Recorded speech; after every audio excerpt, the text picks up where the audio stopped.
આપણે આજે પોટેન્શિયોમીટરનો બીજો ઉપયોગ, જે રીતે આપણે પોટેન્શિયોમીટરનો સિદ્ધાંત ભણી ગયા અને પોટેન્શિયોમીટરનો પ્રથમ ઉપયોગ ભણી ગયા, તેવી જ રીતે આપણે પોટેન્શિયોમીટરનો બીજો ઉપયોગ કે જે ઉપયોગ છે વિદ્યુત કોષનો આંતરિક અવરોધ નક્કી કરવો. ખ્યાલ આવ્યો આ વસ્તુમાં? ઓકે, આગળ આપણે હતો પોટેન્શિયોમીટરના સિદ્ધાંતનો પહેલો ઉપયોગ કે બે કોષોના ઈએમએફની સરખામણી કરવી અને કોઈ એક કોષનો કઈ રીતે ઈએમએફ નક્કી કરી શકાય તે. ખ્યાલ આવ્યો આ વસ્તુમાં? ઓકે, તો અહીંયા આગળ આપણે એક વિદ્યુત કોષ આપણને આપેલો હશે અને એ વિદ્યુત કોષનો આંતરિક અવરોધ કેટલો છે એ આપણે નક્કી કરવાનો છે, કારણ કે આપણે કોષનો આંતરિક અવરોધને સ્મોલ આર કહીએ છીએ. દરેક કોષ પાસે થોડોક ને થોડોક આંતરિક અવરોધ તો હોય જ છે. ખ્યાલ આવ્યો? તો એ કોષનો આંતરિક અવરોધ કેટલો હશે તે આપણે પોટેન્શિયોમીટરના સિદ્ધાંતનો ઉપયોગ કરીને આપણે ભણવાનો છે. ખ્યાલ આવ્યો આ વસ્તુમાં વિદ્યાર્થી મિત્રો? ઓકે, તો હવે આપણે આજે સ્ટાર્ટ કરીએ વિદ્યુત કોષનો આંતરિક અવરોધ નક્કી કરવો, એટલે કે પોટેન્શિયોમીટરના સિદ્ધાંતનો બીજો ઉપયોગ. ખ્યાલ આવ્યો આ વસ્તુમાં? ઓકે, ચાલો, તમને આકૃતિ આપેલી છે, જો પોટેન્શિયોમીટરની આકૃતિ. અહીંયા આગળ તમને જે તાર દેખાય છે, આપણે આગળની થિયરીમાં વાત કરેલી તે પ્રમાણે અહીંયા આગળ જે આ તાર છે એ તાર જે છે એને કહેવાય પોટેન્શિયોમીટરનો તાર. આ તાર જે છે એ તારની લંબાઈ આપણે કેપિટલ એલ કીધેલી. આ બિંદુ એ છે અને આ બિંદુ બી છે. ખ્યાલ આવ્યો? આગળની થિયરી કરતાં થોડીક આકૃતિ અલગ છે. ખ્યાલ આવ્યો? એ બિંદુને આપણે અહીંયા આગળ વાયર વડે બેટરી જે છે બેટરીના ધન ધ્રુવ સાથે જોડીએ અને બી બિંદુને કળથી આપણે બેટરીના ઋણ ધ્રુવ સાથે જોડેલું. ખ્યાલ આવ્યો? ત્યાં આપણે વિદ્યુત કોષ લીધેલો, એની અંદર આંતરિક અવરોધ હતો, અવરોધ પેટી હતી, કળ હતી અને ત્યાર પછી આપણે આ બી બિંદુએ આવતા હતા. ખ્યાલ આવ્યો? અત્યારે આ આકૃતિ એકદમ નાની બનાવેલી છે. ખ્યાલ આવ્યો આ વસ્તુમાં? ઓકે, એટલે અહીંયા આગળ આકૃતિ સાદી પોટેન્શિયોમીટરની જો આપણે આકૃતિ દોરવી હોય તો આ રીતે દોરી શકાય. માત્ર ને માત્ર આ થિયરીમાં વિદ્યુત કોષનો આપણે આંતરિક અવરોધ નક્કી કરવો છે એ થિયરીમાં આપણે આ રીતે આકૃતિ દોરી શકાય. ખ્યાલ આવ્યો આ વસ્તુમાં? ઓકે, કે જે બેટરી છે એનો વોલ્ટેજ આપણે વી લઈશું, અહીંયા આગળ કળ K1 છે અને અહીંયા આગળ આ પોટેન્શિયોમીટરનો તાર છે એ બી લંબાઈનો તાર. ખ્યાલ આવ્યો આ વસ્તુમાં વિદ્યાર્થી મિત્રો? ઓકે, હવે આપણે શું કરવાનું છે ખાસ ધ્યાનથી જોજો. વિદ્યુત કોષનો આંતરિક અવરોધ નક્કી કરવો છે, એટલા માટે હવે આપણે થોડીક આકૃતિને બદલાવી પડશે. અહીંયા આગળથી આપણે આગળ જે રીતે થિયરી હતી એ જ રીતે અહીંયા આગળ આપણે એક કોષ લઈએ કે જેનો આપણે આંતરિક અવરોધ શોધવાનો છે. એનો કોષ કે જેને આપણે કહીએ ઈએમએફ ધરાવતો એક વિદ્યુત કોષ, અને એનો આંતરિક અવરોધ આપણે કહી દઈએ અહીંયા આગળ સ્મોલ આર, અહીંયા આગળ દર્શાવીએ. આ જે બેટરી છે એનો આંતરિક અવરોધ, એટલે આ જે કોષ છે એનો આંતરિક અવરોધ સ્મોલ આર છે. ખ્યાલ આવ્યો આ વસ્તુમાં? ઓકે, હવે આની સાથે સમાંતરમાં આપણે એક અવરોધ પેટી રેઝિસ્ટન્સ બોક્સ આપણે એને કીધેલું. આ અવરોધ પેટી કે જેમાંથી આપણે અવરોધો કાઢવાના હોય. ખ્યાલ આવ્યો? તો અવરોધોના મૂલ્ય આપણે છે, આપણી પાસે રેઝિસ્ટન્સ બોક્સ છે એમાંથી અવરોધનું મૂલ્ય આર છે, આપણે એવું માની લઈએ. ખ્યાલ આવ્યો? ઓકે, હવે આ અવરોધ સાથે શ્રેણીમાં કળ જોડવામાં આવે. એ કળને નામ આપી દઈએ આપણે K2 કળ અને એને આપણે ફરીવાર અહીંયા આગળ લાવી દઈએ. ખ્યાલ આવ્યો? સમાંતરમાં જ જોડેલું છે, ખાસ યાદ રાખજો. કોને કોને? તો વિદ્યુત કોષ અને રેઝિસ્ટન્સ બોક્સ, આ બંનેને આપણે સમાંતરમાં જોડેલો છે. ખ્યાલ આવ્યો? અને રેઝિસ્ટન્સ બોક્સ અને કળ K2 એ પાછા શ્રેણીમાં છે અને આ બંનેના શ્રેણી સાથે અહીંયા આગળ આપણે વિદ્યુત કોષને સમાંતરમાં જોડેલો છે. ખ્યાલ આવ્યો? હવે આપણે અહીંયા આગળ જે બે છેડા ભેગા થાય ત્યાં વાયર વડે આપણે એક ગેલ્વેનોમીટર જોડી દઈએ. ગેલ્વેનોમીટર જે છે, ગેલ્વેનોમીટરનો એક છેડો આપણે આ બંને જે ભેગા થાય કોમન છેડા એની સાથે જોડી દઈએ. ખ્યાલ આવ્યો? અને આપણે કીધેલું તે પ્રમાણે ગેલ્વેનોમીટરના બીજા છેડાને આપણે જોકી સાથે જોડવાનો થશે. ખ્યાલ આવ્યો? અને આપણે તટસ્થ બિંદુ શોધવાનું થશે. કયા બિંદુએથી? એ બિંદુએથી સ્ટાર્ટ કરવાનું, જોકીને સરકાવવાનું અને જે બિંદુએ ગેલ્વેનોમીટર શૂન્ય કોણ આવર્તન દર્શાવે તે બિંદુને આપણે તટસ્થ બિંદુ અથવા એને નલ પોઈન્ટ પણ કીધેલો. ખ્યાલ આવ્યો આ વસ્તુમાં? ઓકે, એટલે આ બે મુદ્દા છે આપણી પાસે અત્યારે. ઓકે, હવે આપણે શું કરવાનું છે? વિદ્યુત કોષનો આંતરિક અવરોધ મેળવવાનો છે. કોનો આંતરિક અવરોધ? વિદ્યુત કોષનો આંતરિક અવરોધ મેળવવાનો છે, પોટેન્શિયોમીટરના સિદ્ધાંતનો ઉપયોગ કરવાનો છે. પોટેન્શિયોમીટરનો સિદ્ધાંત આપણે પહેલાં લખી દઈએ અહીંયા આગળ એકવાર કે પોટેન્શિયોમીટરનો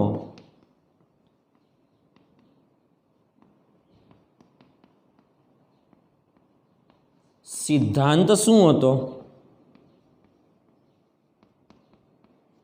વી એટલે કે પોટેન્શિયોમીટર તારના કોઈ પણ બે બિંદુએ વિદ્યુત સ્થિતિમાનનો તફાવત એટલે VL એ સિગ્મા L જેટલો થાય છે. આ આપણો પોટેન્શિયોમીટરનો સિદ્ધાંત હતો. ખ્યાલ આવ્યો? આ સામાન્ય સિદ્ધાંત હતો આપણો પોટેન્શિયોમીટરનો. ઓકે, ચાલો હવે આપણે શું કરવાનું છે ખાસ ધ્યાન આપજો. અહીંયા આગળ તો આપણે આ કળ K1 ને તો હંમેશા બંધ જ રાખવાની છે. તો જ પરિપથમાંથી આપણે કહીએ તે પ્રમાણે I જેટલો પ્રવાહ નીકળશે. ખ્યાલ આવ્યો આ વસ્તુમાં? ઓકે, અહીંયા આગળ હંમેશા કળ K1 ને તો બંધ જ રાખવાની છે, પરંતુ અહીંયા આગળનો આ જે પરિપથ છે ને એ પરિપથમાં સૌ પ્રથમ આપણે કળ K2 ને ખુલ્લી રાખીએ.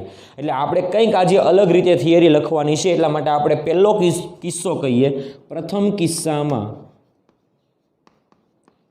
તો પ્રથમ કિસ્સો આપણો એ થશે કે કળ K2 ને ખુલ્લી રાખીએ તો કળ K2 ને ખુલ્લી રાખતા એટલે કળ K2 ને ખુલ્લી રાખીએ એટલે આ પરિપથ જોડાણમાં નથી એવું કહી શકાય. ખ્યાલ આવ્યો આ વસ્તુમાં? ઓકે, એટલે કળ K2 ને જો આપણે ખુલ્લી રાખીએ તો અવરોધ પેટી પરિપથ સાથે જોડાણમાં નથી એવું કહી શકાય. તો કળ K2 ને ખુલ્લી રાખીએ તો આનો મતલબ એવો કહી શકાય કે અવરોધ પેટી એટલે રેઝિસ્ટન્સ બોક્સ એ પરિપથમાં એટલે પરિપથના જોડાણમાં નથી. પરિપથના જોડાણમાં નથી એવું કહી શકાય. ખ્યાલ આવ્યો આ વસ્તુમાં? રેઝિસ્ટન્સ બોક્સ છે એ પરિપથના જોડાણમાં નથી. ખ્યાલ આવ્યો આ વસ્તુમાં? માત્ર ને માત્ર વિદ્યુત કોષ જે છે એ જોડાણમાં છે. ખ્યાલ આવ્યો? હવે તમારે શું કામ કરવાનું કે ગેલ્વેનોમીટર સાથે જે જોકીને જોડેલી છે એને આપણે તાર ઉપર સરકાવતા જવાનું. ખ્યાલ આવ્યો? સરકાવતા જઈએ. માની લો કે અહીંયા આગળ આપણને N1 બિંદુ કે આ બિંદુએ આપણને ગેલ્વેનોમીટરમાં શૂન્ય કોણાવર્તન દર્શાવે છે. તો આ બિંદુને આપણે કહી દઈએ નલ પોઈન્ટ કહી દઈએ. ખ્યાલ આવ્યો? N1 બિંદુને. ક્યારે? તો કે જ્યારે કળ K2 ખુલ્લી હોય અને વિદ્યુત કોષ જે છે એ પરિપથના જોડાણમાં જોડાયેલો હોય. એટલા માટે આપણે કહી શકાય કે RB એ પરિપથમાં જોડાયેલો નથી, પરંતુ વિદ્યુત કોષ એટલે E એ પરિપથના જોડાણમાં છે એવું કહી શકાય છે. ખ્યાલ આવ્યો? હવે તમારે ગેલ્વેનોમીટરમાં શૂન્ય કોણાવર્તન ક્યારે બતાવશે? તો N1 બિંદુએ શૂન્ય કોણાવર્તન બતાવશે. એટલા માટે કહી શકાય કે હવે તમે જો તાર પર એ બિંદુએથી જોકીને સરકાવો એટલે ગેલ્વેનોમીટરમાં કોણાવર્તન દર્શાવશે. જેમ જેમ સરકાવતા જાઓ એટલે ગેલ્વેનોમીટરમાં કોણાવર્તન ઘટતું જશે. N1 જેટલા બિંદુ એટલે N1 બિંદુ પર આપણને કોણાવર્તન શૂન્ય બતાવે છે. એટલા માટે કહી શકાય કે અહીં N1 બિંદુએ શૂન્ય કોણાવર્તન છે. શૂન્ય કોણાવર્તન દર્શાવે છે. કયા બિંદુએ? N1 બિંદુએ શૂન્ય કોણાવર્તન દર્શાવે છે. N1 બિંદુએ શૂન્ય કોણાવર્તન દર્શાવે તો આપણે કહી શકાય કે આટલી લંબાઈના બે બિંદુએ વિદ્યુત સ્થિતિમાન એ કેટલું થશે? તો કે સિગ્મા L1 જેટલું થશે. અને ગેલ્વેનોમીટરમાંથી પ્રવાહ પસાર થતો નથી એટલે આના બે બિંદુએ વિદ્યુત સ્થિતિમાન એ અહીંયા આગળ જે વિદ્યુત કોષ છે એના સ્થિતિમાન જેટલું થાય છે. ખ્યાલ આવ્યો? કારણ કે પ્રવાહ પસાર થતો નથી એટલે આપણી પાસે ટર્મિનલ વોલ્ટેજ V બરાબર E માઇનસ IR પરથી આપણે આવું કહી શકાય કે I0 છે. આપણી પાસે સૂત્ર છે V બરાબર E માઇનસ IR પરથી આપણે અહીંયા આગળ પરિપથમાંથી નીકળતો પ્રવાહ 0 છે ગેલ્વેનોમીટરમાંથી. એટલા માટે કહી શકાય કે આના બે છેડે વિદ્યુત સ્થિતિમાનનો તફાવત કે જેને આપણે કહેતા હતા કે પોટેન્શિયોમીટરના સિદ્ધાંત પ્રમાણે VL બરાબર સિગ્મા L લખી શકાય. તો આના બે બિંદુએ વિદ્યુત સ્થિતિમાનનો તફાવત એ વિદ્યુત કોષના EMF જેટલો થાય છે. એટલા માટે કહી શકાય કે V AN1 એટલે શું તો કે AN1 જેટલા અંતરે રહેલા બે બિંદુએ વિદ્યુત સ્થિતિમાનનો તફાવત એ બેટરીના EMF જેટલો થશે અને આ બે બિંદુએ વિદ્યુત સ્થિતિમાનનો તફાવત પોટેન્શિયોમીટરના સિદ્ધાંત પ્રમાણે સિગ્મા L1 જેટલો થશે. સિગ્મા L1 જેટલો થશે. ખ્યાલ આવ્યો? કારણ કે A થી N1 સુધીનું અંતર આપણે કહી દઈએ L1 જેટલું છે. ખ્યાલ આવ્યો આ વસ્તુમાં? ઓકે, તો સૂત્ર થશે સિગ્મા L1. તો અહીંયા આગળ આપણે કીધેલું તે પ્રમાણે અહીંયા આગળ A થી N1 જેટલા અંતરે રહેલા બે બિંદુએ વિદ્યુત સ્થિતિમાન એ આના EMF જેટલો થાય એટલા માટે આપણે કહી શકાય કે E બરાબર સિગ્મા L1. ખ્યાલ આવ્યો આ વસ્તુમાં? ઓકે, અથવા આને આપણે આગળની થિયરી પ્રમાણે ફાઈ L1 પણ લખી શકાય. ખ્યાલ આવ્યો? ફાઈ એટલે સિગ્મા એટલે આપણે કીધેલું તે પ્રમાણે એકમ લંબાઈ દીઠ વિદ્યુત સ્થિતિમાન કે જેને આપણે કીધેલું વિદ્યુત સ્થિતિમાન પ્રચલન. ખ્યાલ આવ્યો? આને આપણે નામ આપી દઈએ આને સમીકરણ નંબર 1 કહી દઈએ. તો E બરાબર સમીકરણ થઈ ગયું સિગ્મા L1. ખ્યાલ આવ્યો આ વસ્તુમાં? ઓકે, હવે આપણે શું કામ કરવાનું છે? બીજો કિસ્સો લેવાનો છે અને બીજા કિસ્સામાં કળ K2ને બંધ કરવાની છે. ખાસ યાદ રાખજો, કળ K2ને બંધ કરવાની છે. જેવી તમે કળ K2ને બંધ કરશો એટલે અહીંયા આગળ પરિપથમાં જે છે એ અવરોધ જોડાશે. એટલે આ પરિપથમાં અવરોધ પેટી જોડાશે. ખ્યાલ આવ્યો? એટલા માટે આપણે બીજો કિસ્સો લખીએ તો કે બીજા કિસ્સામાં આપણે એવું લખી શકાય, બીજો કિસ્સો. તો આપણો આ બીજો કિસ્સામાં એવું લખી શકાય કે પરિપથમાં કળ K2ને જોડતા. એટલે અહીંયા આગળ કળ K1 બંધ હતી, ખુલ્લી હતી. હવે કળ K2 અહીંયા આગળ ખુલ્લી હતી. હવે કળ K2ને બંધ કરીએ તો કળ K2ને બંધ કરતા જેવી આપણે કળ K2ને બંધ કરશું એટલે પરિપથમાં અવરોધ પેટી જોડાશે. એટલા માટે આપણે નવો મુદ્દો લખી શકાય, પરિપથમાં કળ K2ને બંધ કરીએ એટલે અવરોધ જોડાશે. એટલે પરિપથમાં રેઝિસ્ટન્સ બોક્સ જોડાશે. ખ્યાલ આવ્યો આ વસ્તુમાં વિદ્યાર્થી મિત્રો? ઓકે, હવે શું થશે? ફરીવાર તમારે ગેલ્વેનોમીટર સાથે જોડેલી જોગીને એ બિંદુએથી સરકાવતા જવાનું. એ બિંદુએ તમે રાખશો એટલે ગેલ્વેનોમીટરમાં કોણાવર્તન દર્શાવશે. ઓકે, ધીરે ધીરે સરકાવતા જશો એટલે ગેલ્વેનોમીટરમાં કોણાવર્તન ઘટતું જશે. કોઈ એક બિંદુએ માની લો કે અહીંયા આગળ ગેલ્વેનોમીટરે શૂન્ય કોણાવર્તન દર્શાવે છે આ N2 જેટલા બિંદુએ. તો આપણે કહી શકાય કે અહીંયા આગળથી આટલું જેટલું અંતર છે ને એ N2, એને આપણે L2 કહીએ. કારણ કે A થી N1 સુધીના અંતરને આપણે L1 કીધેલું. આપણે અહીંયા આગળ લખી દઈએ કે A થી N1 સુધીના અંતરને AN1 ઇઝ ઇક્વલ ટુ અંતરને L1 કહીએ. તો આપણે કહેવું પડશે કે A થી N2 સુધીના અંતરને આપણે L2 કહીશું, કારણ કે લંબાઈ અલગ અલગ છે. ખ્યાલ આવ્યો? તો ગેલ્વેનોમીટર સાથે તમે અહીંયા આગળ જોકીને જોડેલી હતી એ જોકીને ધીરે ધીરે સરકાવતા જઈએ એટલા માટે N2 જેટલા બિંદુએ આપણને એક નલ પોઈન્ટ એટલે તટસ્થ બિંદુ મળશે કે એવા સંજોગોમાં ગેલ્વેનોમીટરમાંથી કોઈ પ્રવાહ નીકળશે નહીં. એટલે કે અહીંયા આગળથી કોઈ પ્રવાહ નીકળશે નહીં. ખાસ યાદ રાખવાનું છે. ખ્યાલ આવ્યો? ગેલ્વેનોમીટરમાંથી પ્રવાહ ન નીકળે એટલે કંઈક ઘટના આવી થશે. ખાસ યાદ રાખજો. એટલે અહીંયા આગળથી પ્રવાહ બહાર નીકળશે નહીં આ બિંદુએથી આ બાજુ. ખ્યાલ આવ્યો આ વસ્તુમાં? એટલે થશે શું? અહીંયા આગળ જે વિદ્યુત કોષ જે હતો આંતરિક અવરોધ એમાંથી I જેટલો પ્રવાહ નીકળશે અને એ પ્રવાહ જે છે એ અવરોધ પેટીમાં જશે. એટલા માટે આવું કહી શકાય કે I જેટલો પ્રવાહ જે હતો એ અવરોધ પેટી અને વિદ્યુત કોષની અંદરથી પસાર થશે. ખ્યાલ આવ્યો આ વસ્તુમાં? ઓકે, આ રીતે અહીંયા આગળથી પ્રવાહ પસાર થશે નહીં. ખ્યાલ આવ્યો આ વસ્તુમાં વિદ્યાર્થી મિત્રો? આ ખાસ યાદ રાખવાનું છે, કારણ કે ગેલ્વેનોમીટરમાંથી પ્રવાહ પસાર થતો નથી અને ગેલ્વેનોમીટરમાંથી અહીંયા આગળથી પ્રવાહ પસાર નથી થતો તો આપણે એવું કહી શકાય કે અહીંયા આગળ વિદ્યુત કોષ અને અવરોધમાંથી I જેટલો પ્રવાહ પસાર થાય છે. ખ્યાલ આવ્યો આ વસ્તુમાં? એટલા માટે હવે આપણે આવું કહી શકાય કે આના બે બિંદુએ વિદ્યુત સ્થિતિમાન AN2 આપણે કહીએ. કયા બિંદુએ? તો કે A થી N2 જેટલા અંતરે રહેલા બે બિંદુએ વિદ્યુત સ્થિતિમાન આપણે કહી શકાય કે VAN2 જેટલું છે.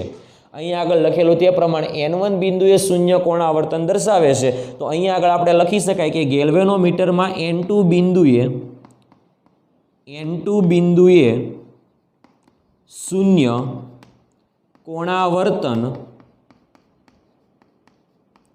ગેલ્વેનોમીટરમાં શૂન્ય કોણાવર્તન દર્શાવે છે.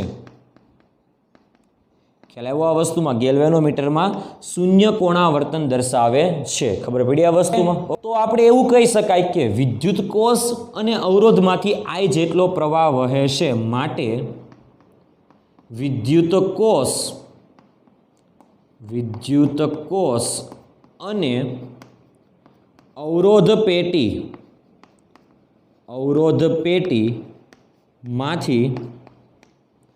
I જેટલા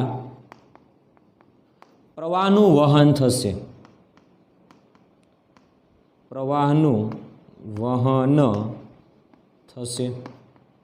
ખ્યાલ આવ્યો? ઓકે, કારણ કે ગેલ્વેનોમીટરમાંથી પ્રવાહ પસાર થતો નથી એટલા માટે. ખ્યાલ આવ્યો આ વસ્તુમાં? ઓકે, એટલા માટે આપણે કહી શકાય કે આના બે છેડે વિદ્યુત સ્થિતિમાનનો તફાવત એ કેટલો થશે? VAN2. એટલા માટે કહી શકાય કે VAN2 is equal to sigma L2 કહી શકાય. ખ્યાલ આવ્યો આ વસ્તુમાં? ઓકે, તો અહીંયા આગળ VAN2 જે છે એને આપણે અહીંયા આગળ થોડીક વાર માટે સમીકરણ નંબર 2 આપી દઈએ, કારણ કે આપણે હવે અલગ માહિતી તરફ જવાનું છે. આ સમીકરણ 1 તો બરાબર છે. ખ્યાલ આવ્યો? હવે સમીકરણ નંબર 2 જે છે ને એ A થી N2 જેટલા અંતરે રહેલા બે બિંદુએ વિદ્યુત સ્થિતિમાન છે. તો આના બે છેડે વિદ્યુત સ્થિતિમાનની આપણે વાત કરવાની છે. ખ્યાલ આવ્યો આ વસ્તુમાં? ઓકે, અહીંયા આગળ જે VAN2 જે છે એટલે કે આપણે કહી શકાય કે A થી N2 જેટલા અંતરે રહેલા બે બિંદુએ વિદ્યુત સ્થિતિમાન જે છે એ અહીંયા આગળ જે કોષ છે એ કોષના ટર્મિનલ વોલ્ટેજ જેટલો થાય. ખ્યાલ આવ્યો આ વસ્તુમાં? શા માટે? કારણ કે અહીંયા આગળ કળ K2ને બંધ કરેલી ત્યારે આપણને આ તટસ્થ બિંદુ N2 મળેલું. ખ્યાલ આવ્યો? તો એટલા માટે આપણે કહી શકાય કે તટસ્થ બિંદુ N2 ક્યારે મળે છે? જ્યારે કળ K2ને બંધ કરીએ ત્યારે. તો કળ K2ને બંધ કરો એટલે અવરોધ પેટીમાંથી I જેટલો પ્રવાહ નીકળશે, અહીંયા આગળ કીધેલું તે પ્રમાણે.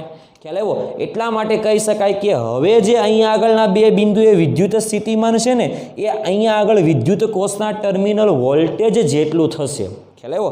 એટલા માટે કહી શકાય કે અહીં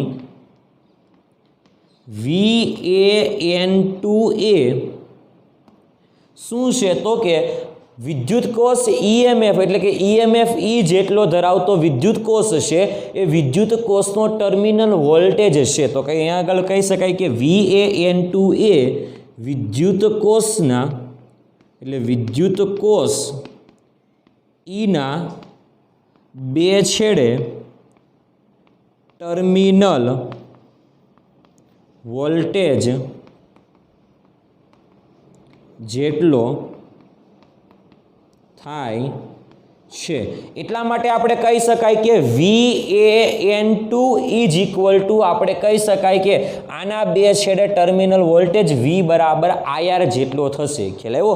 એટલા માટે કહી શકાય કારણ કે ટર્મિનલ વોલ્ટેજ એટલે આપણે કીધેલું કે આના બે છેડે વિદ્યુત સ્થિતિમાનનો તફાવત કેટલો હોય? તો કે અવરોધના બે છેડે વિદ્યુત સ્થિતિમાનના તફાવત જેટલો. એટલા માટે કહી શકાય કે VAN2 is equal two IR કહી શકાશે. ખ્યાલ આવ્યો આ વસ્તુમાં? ઓકે, તો અહીંયા આગળ જે આ સમીકરણ નંબર આપણે 3 આપી દઈએ. ખ્યાલ આવ્યો? હવે સમીકરણ 2 અને સમીકરણ 3 ને ધ્યાનથી જુઓ કે ડાબી બાજુ VAN2 is equal two VAN2 છે તો જમણી બાજુ સરખાવી શકાય. એટલા માટે આપણે કહી શકાય કે સમીકરણ 2 અને સમીકરણ 3 પરથી સમીકરણ 2 અને 3 પરથી આપણે એવું કહી શકાય કે IR is equal to sigma L2. આને આપણે સમીકરણ નંબર 4 નંબરનું આપી દઈએ. આ સમીકરણને ખાસ ધ્યાનથી જોવાનું છે કે આ સમીકરણને આપણે કેટલા નંબરનું સમીકરણ આપેલું છે? 4 નંબરનું સમીકરણ. IR is equal to sigma L2 જેટલું છે. ખ્યાલ આવ્યો? IR એટલે એને કહેવામાં આવે VAN2 અથવા એને પણ કહી શકાય કે E2 પણ કહી શકાય. જે રીતે અહીંયા આગળ આપણે આગળની થિયરીમાં E1 અને E2 નામ આપતા હતા તેવી જ રીતે આપણે અહીંયા આગળ E2 પણ કહી શકાય. ખ્યાલ આવ્યો? પણ E2 નામ નથી આપતા, એને આપણે VAN2 જ કહીએ છીએ. ખ્યાલ આવ્યો? તો VAN2 is equal two IR જેટલું થાય અને એ જે છે બંનેને સમીકરણને સરખાઈ દઈએ તો IR = સિગ્મા L2 જેટલું થશે. ખ્યાલ આવ્યો આ વસ્તુમાં વિદ્યાર્થી મિત્રો? ઓકે, હવે આપણે શું કરવાનું છે, અહીંયા આગળ જે આ પરિપથ હશે ને, ઉપરનો પરિપથ, એને આપણે પ્રયોગશાળામાં ગૌણ પરિપથ એવું નામ આપીશું. ખ્યાલ આવ્યો આ વસ્તુમાં? કારણ કે આખો પરિપથ અલગ હશે. કારણ કે જ્યારે કળ K2ને આપણે બંધ કરીએ છીએ ત્યારે કળ K2ને બંધ કરવાથી અવરોધ પેટી અને વિદ્યુત કોષમાંથી I જેટલો પ્રવાહ નીકળે છે. એટલા માટે આપણા જે ઉપરનો પરિપથ છે ને એને આપણે ગૌણ પરિપથ કહીએ છીએ. ખ્યાલ આવ્યો? તો ગૌણ પરિપથ જે છે એ ગૌણ પરિપથમાંથી I જેટલો પ્રવાહ નીકળે છે. તો આપણે અહીંયા આગળ બિંદુઓના નામ આપી દઉં છું. અહીંયા આગળ બિંદુને કહી દઉં X, આ બિંદુને કહી દઉં Y, આ બિંદુને કહી દઉં Z અને આ બિંદુને કહી દઉં W. ખ્યાલ આવ્યો? તો હવે ખાસ ધ્યાનથી સાંભળવાનું છે કે આપણે આ X, Y, Z, W આ બધા બિંદુએ એટલે કે આ દિશામાં સમઘડી દિશામાં આપણે કિર્ચોફનો બીજો નિયમનો ઉપયોગ કરવાનો છે. ખ્યાલ આવ્યો આ વસ્તુમાં? કેમ? તો કે આપણે અહીંયા આગળ જે EMF હશે ને એનું આપણે મૂલ્ય મેળવવાનું છે. કારણ કે એની કિંમત આપણે આની અંદર મૂકવાની છે. તો આપણે શું કામ કરવાનું? તો કે X, Y, Z, W છે એમાં આપણે કિર્ચોફનો એટલે બંધ માર્ગ પર કિર્ચોફનો બીજો નિયમ વાપરીએ. ખ્યાલ આવ્યો આ વસ્તુમાં વિદ્યાર્થી મિત્રો? ઓકે, તો એની પહેલાં આપણે સમીકરણ નંબર 1, સમીકરણ 2, સમીકરણ 3 અને આ સમીકરણ નંબર 4 કે જે છેલ્લે સમીકરણ મળ્યું, આ બધા સમીકરણ તમને થોડીક વાર માટે યાદ રહેવા જોઈએ. ખ્યાલ આવ્યો આ વસ્તુમાં વિદ્યાર્થી મિત્રો? ઓકે, ત્યાર પછી આપણે અહીંયા આગળ X, Y, Z, W અહીંયા આગળ આ બંધ માર્ગ પર આપણે કિર્ચોફનો બીજો નિયમનો ઉપયોગ કરીશું. ખ્યાલ આવ્યો આ વસ્તુમાં? Y, Z, W માર્ગ પર આપણે કિર્ચોફનો જો બીજો નિયમ વાપરવો હોય તો આપણે કહી શકાય કે X, Y, Z, W બંધ માર્ગ પર કિર્ચોફનો બીજો નિયમ જો આપણે વાપરીએ તો જે બિંદુએથી સ્ટાર્ટ કરીએ તે બિંદુએ સ્થિતિમાન કે જેને કહેવામાં આવે Vx. ઓકે, તો આ બિંદુએ સ્થિતિમાન Vx. હવે અવરોધમાંથી I જેટલો પ્રવાહ પસાર થાય છે અને આપણે કીધેલું તે પ્રમાણે આપણે જે દિશામાં જઈએ છીએ ને તે જ દિશામાંથી પ્રવાહ નીકળે છે. એટલા માટે કહી શકાય -IR. ખ્યાલ આવ્યો આ વસ્તુમાં? ઓકે, હવે અહીંયા આગળ કળ K2 છે એમાં તો કંઈ આવશે નહીં. હવે આપણે અહીંયા આગળ આવીએ, સ્મોલ r જેટલો આંતરિક અવરોધ છે તો એમાંથી પણ આપણે જે દિશામાં જઈએ છીએ એ જ દિશામાં પ્રવાહ છે. એટલા માટે કહી શકાય -I સ્મોલ r.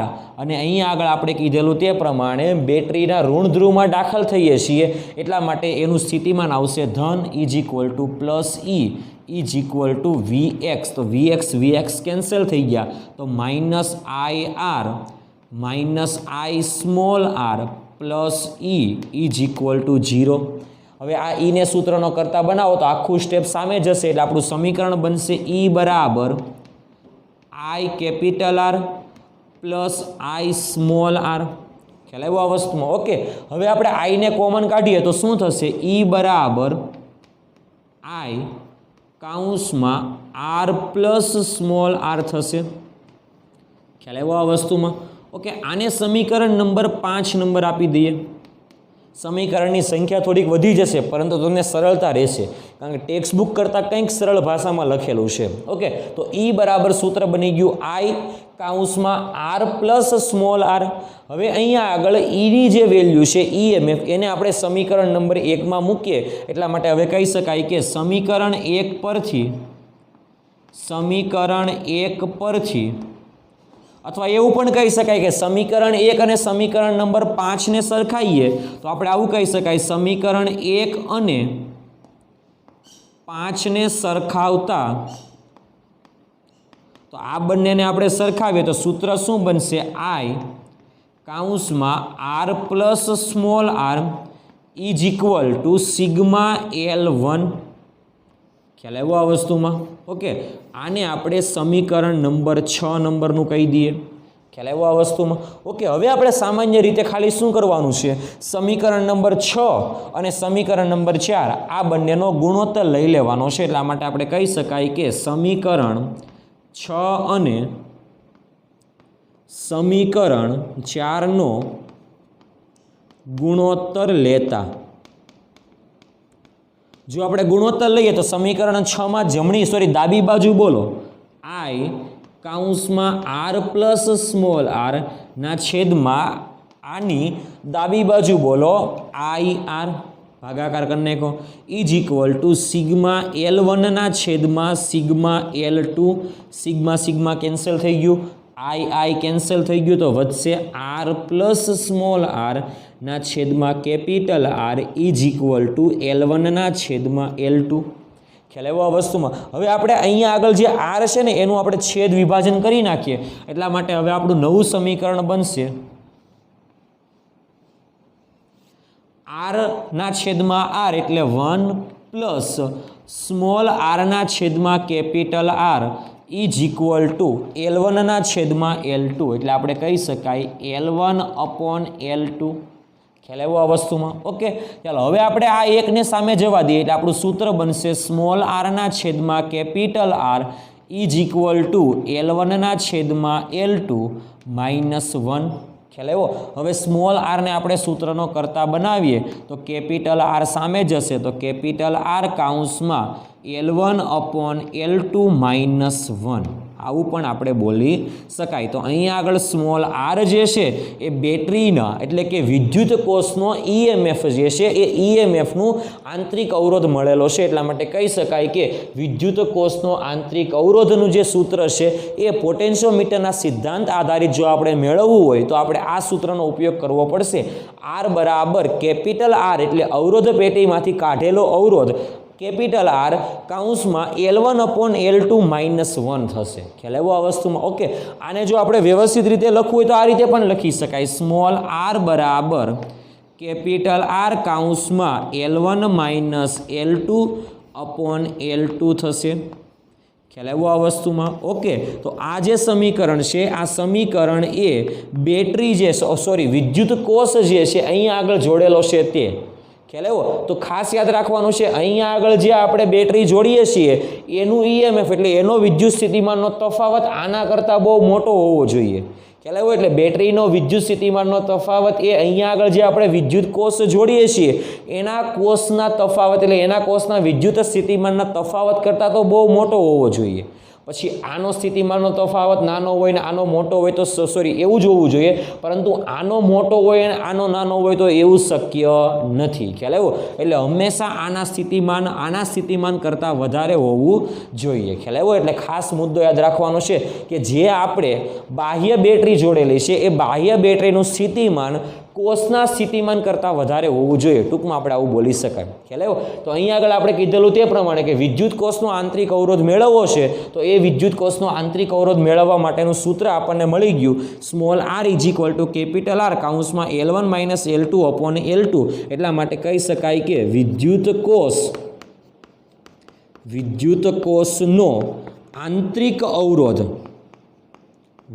કોષનો આંતરિક અવરોધ મેળવવાનું સૂત્ર છે small R is equal to capital R કાઉન્સમાં L1 minus L2 upon L2 ખ્યાલ આવ્યો શા માટે L1 માઇનસ L2 તો બરાબર ધ્યાનથી જોજો આપણે આકૃતિ પણ એવી જ દોરેલી છે જો કે જ્યારે L1 એટલે શું કહી શકાય તો કે જ્યાં L1 એટલે આપણે કહી શકાય કે કળ K2 ખુલ્લી છે હમણાં કીધેલું તે પ્રમાણે આખી આકૃતિ દોરાઈ જાય ત્યારબાદ તમારે આને કળ K2 ને ખુલ્લી રાખવાની છે એટલે કળ K2 ને ખુલ્લી હોય એવું દર્શાવવાનું છે તો અહીંયા તૂટક રેખા દર્શાવવાની છે ઓકે જેને આપણે બંધ કરીએ છીએ એને આપણે સળંગ રેખા વડે દર્શાવીએ છીએ અને આપણે અહીંયા આગળ પ્રથમ કિસ્સો અને બીજો કિસ્સો લખીએ છીએ ત્યારે આપણે કળ K2 ને ખુલ્લી રાખીએ જ્યારે આકૃતિ ફાઇનલ દોરીએ ત્યારે પ્રયોગશાળામાં અથવા તમારે એક્ઝામમાં આકૃતિ ફાઇનલ જ દોરવાની છે અહીંયા આગળ જે આપણે કળ K2 ને ખુલ્લી રાખીએ ત્યારે જે તટસ્થ બિંદુ આપણે હતું તે હતું N1 ઓકે એટલે અહીંયા આગળથી અહીંયા આગળ સુધીનું અંતર હતું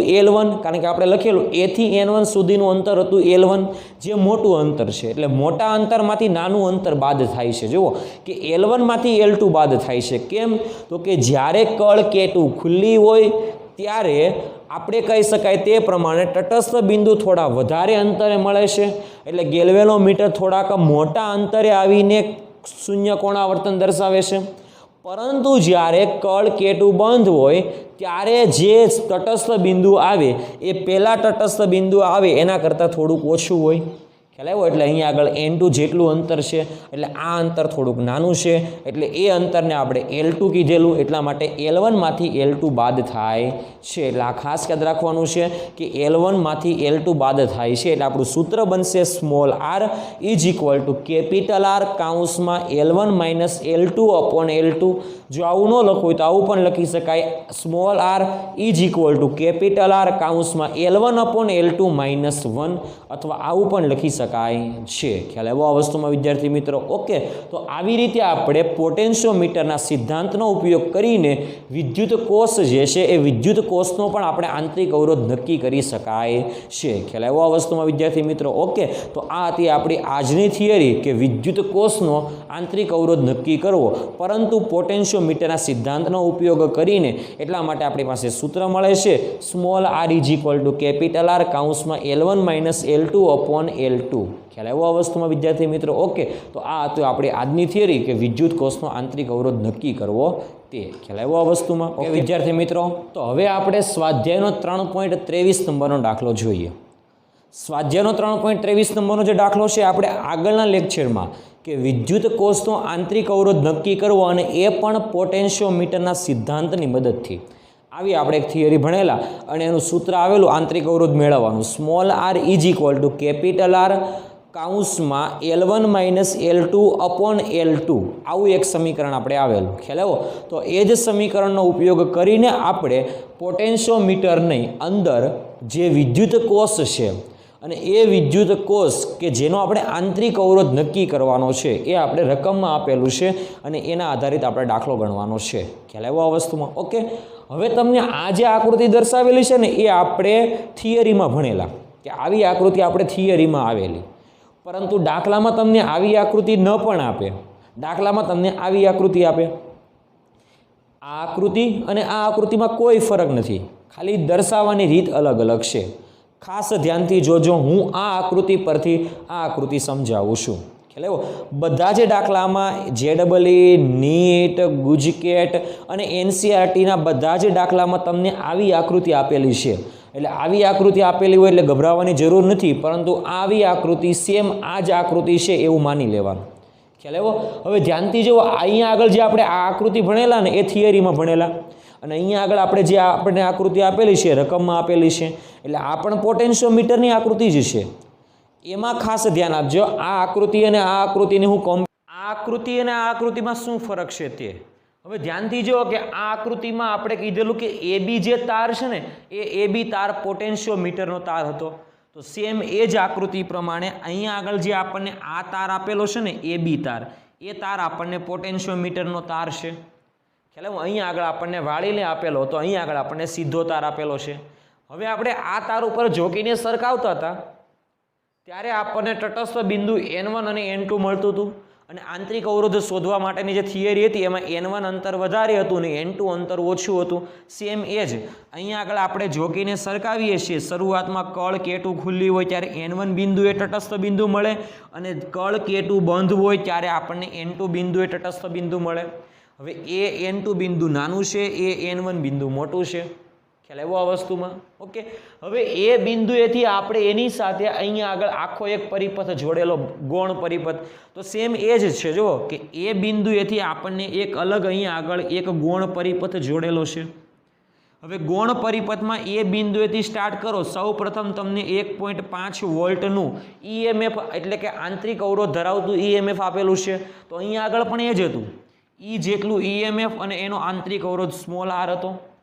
એની સાથે સમાંતરમાં રેઝિસ્ટન્સ બોક્સ એટલે અવરોધ R કે જેને બાહ્ય અવરોધ પણ કહી શકાય, અને કળ K2 જોડેલી છે. તો અહીંયા આગળ પણ એમ જ છે કે તેની સાથે સમાંતરમાં રેઝિસ્ટન્સ બોક્સનો અવરોધ અને કળ K2 જોડેલી છે. ખ્યાલ આવ્યો? આખી સર્કિટ પૂરી. અને અહીંયા આગળ A અને B બિંદુની સામે તમને B એટલે કે બેટરી આપેલી છે કે એનો વોલ્ટેજ આપણે કીધેલો કે અહીંયા આગળ જે વિદ્યુત કોષ છે એનો જે વોલ્ટેજ હોય એના કરતાં વધારે હોવો જોઈએ. તો અહીંયા આગળ આપણે જે 1.5 વોલ્ટનું જે EMF કે જે વિદ્યુત કોષ છે એનો વોલ્ટેજ 1.5 છે. તો એની સાથે આપણે અહીંયા આગળ જે મેન બેટરી છે એનો કોષ કે જેનું આપણે વોલ્ટેજ 2 વોલ્ટ લીધેલો છે, અહીંયા આગળ આપણે B વડે દર્શાવેલું છે. અને કળ K1 તો હંમેશા ખુલ્લી જ રાખવાની છે, એટલે એને તો અહીંયા દર્શાવીએ કે ન દર્શાવીએ કોઈ પ્રશ્ન નથી. ખ્યાલ આવ્યો? એટલે આવી આકૃતિ અને આ આકૃતિમાં કોઈ ફરક નથી. ખ્યાલ આવ્યો? દાખલામાં બધી જગ્યાએ આવી જ આકૃતિ હશે એટલે જોઈને આપણે તરત આઈડિયા આવી જવો જોઈએ કે આ આકૃતિ જે છે એ પોટેન્શિયોમીટરની આકૃતિ છે.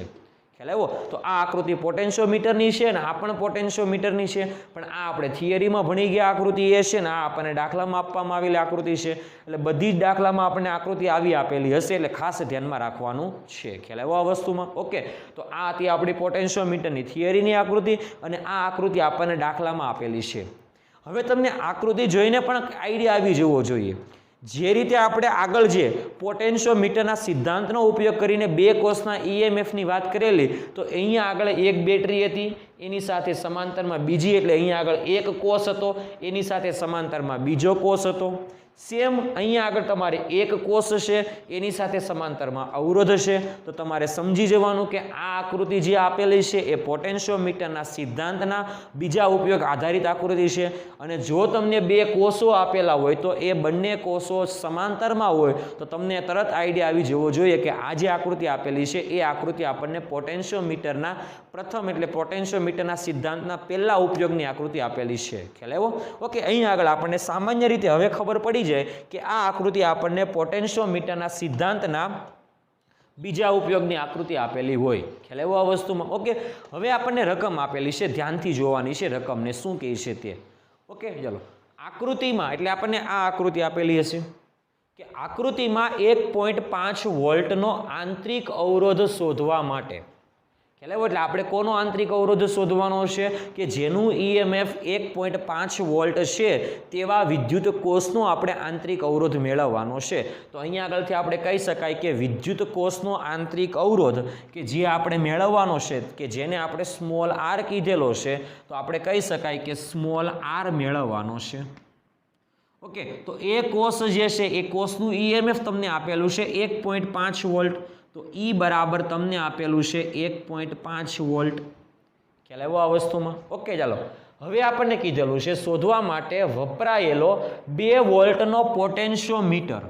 આ ખાસ યાદ રાખવાનું છે, જ્યારે આવો શબ્દ હોય કે 2 વોલ્ટનો પોટેન્શિયોમીટર તો તમારે સમજવાનું કે પોટેન્શિયોમીટરના તારની સાથે જે મેઇન બેટરી જોડેલી છે એ બેટરીનો વોલ્ટેજ તમને આપેલો છે 2 વોલ્ટનો.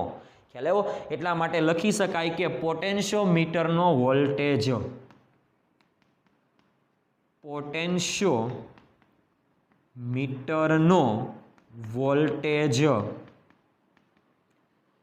કે જેને આપણે બેટરી વડે દર્શાવીએ B બરાબર તમને આપેલો છે 2 વોલ્ટનો. ખ્યાલ આવ્યો આ વસ્તુમાં? ઓકે, પોટેન્શિયોમીટરનો વોલ્ટેજ એટલે શું? તો પોટેન્શિયોમીટર તારની સાથે જોડેલી બેટરી કે જેનો વોલ્ટેજ કે જેને કહેવામાં આવે પોટેન્શિયોમીટરનો વોલ્ટેજ તો 2 વોલ્ટનો છે. ખ્યાલ આવ્યો? હવે આપણને આગળ રકમ ખાસ રકમ આ જ આપવાની છે એ આપેલી છે. જો કે ખુલ્લા પરિપથની સ્થિતિ માટે, ખુલ્લા પરિપથની સ્થિતિ એટલે શું? તો કે આપણે કોષ જે છે એ કોષનો આંતરિક અવરોધ મેળવવાનો છે. અને ખુલ્લા પરિપથની સ્થિતિ એટલે શું? તો કે કળ કેટુ જે છે એ ખુલ્લી હોય ત્યારે વાત થાય છે. ખ્યાલ આવ્યો? કળ કેવંદો હંમેશા બંધ જ હશે, પણ ખુલ્લો પરિપથ એટલે શું? તો કે કળ કેટુ ખુલ્લી હોય ત્યારે આપણે જે તટસ્થ બિંદુ મળેલું એ N1 બિંદુ મળેલું, એટલા માટે કહી શકાય કે કળ એટલે ખુલ્લા પરિપથની સ્થિતિ એટલે કળ કેટુ ખુલ્લી હોય ત્યારે કોષ માટે તટસ્થ બિંદુ 76.3 સેન્ટીમીટર અંતરે મળે છે. એટલે આપણને અહીંયા આગળ L1 અંતર આપેલું છે, એટલા માટે કહી શકાય કે કળ કેટુ ખુલ્લી હોય ત્યારે. ખ્યાલ આવ્યો? કે જે અંતરને કહેવામાં આવે N1 = L1 અને એ અંતર તમને આપેલું છે 76.3 સેન્ટીમીટરનું અંતર.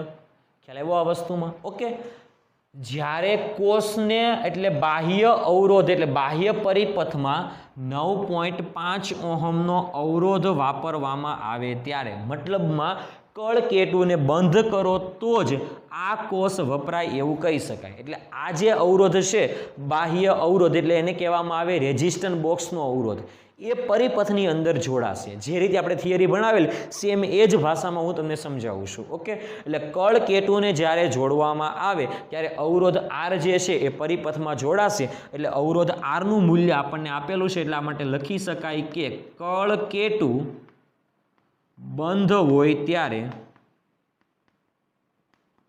અવરોધનું મૂલ્ય આપણને આપેલું છે 9.5 ઓહમનો અવરોધ.